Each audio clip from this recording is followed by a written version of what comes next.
The Iron Dome missile defense system deployed, forces boosted and on high alert.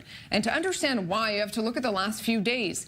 In Syria, an Israeli airstrike on a base operated by Iran, planning a major attack. And 2 members of the Iran-backed Hezbollah militia killed. Then an alleged Israeli drone strike on a Hezbollah media center in Beirut. It's all led Hezbollah to make televised threats for revenge. And the Israeli Prime Minister today to respond with this. I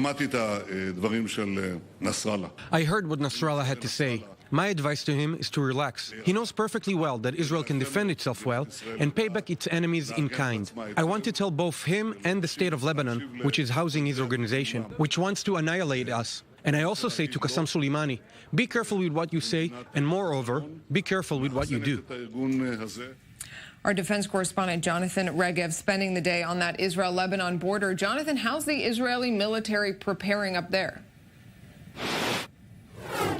Great tension, Nurit, as you mentioned, on behalf of the Israeli military. An order coming to the forces operating right on the border fence to refrain from driving along some of the roads that are exposed to a Hezbollah fire. Israel remembers very well how in the latest round of escalation here in this area 4.5 years ago, 2 soldiers were killed by Hezbollah fire coming from the other side. That also came back then in response to an Israeli attack in Syria, and it happened, those 2 soldiers were killed in a car driving right along the border fence, completely exposed to Hezbollah fire from the other side. So Israel perhaps expecting some kind of response from the other side. That is why the forces are on very high alert. That is why we saw Iron Dome batteries deployed here in the area. The IDF is ready for any scenario that may come from the other side of the border. Jonathan, even if both sides don't want a full-blown conflict, history has shown us that that doesn't always mean that'll end up that way. Is there any sense of what it'll look like if this does become more volatile? Because we're talking about Hezbollah, an Iran-backed Shiite militia, but they are also part of the Lebanese government.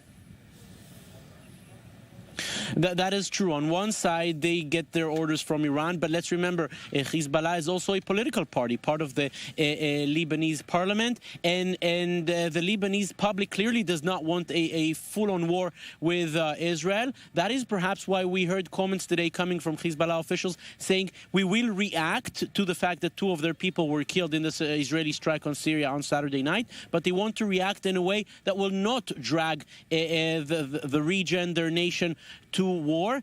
But if Israel contained that event which we spoke about 4.5 years ago, we just heard the comments from Prime Minister Benjamin Netanyahu warning Hezbollah and warning the Lebanese state. And that is an uptick as far as Israeli rhetoric is concerned, because if we go back to 2006, the big war, the second Lebanon war, it involved Israel and Hezbollah. Israel refrained from attacking the Lebanese state. Now, judging by the comments from Prime Minister Benjamin Netanyahu, it might be otherwise.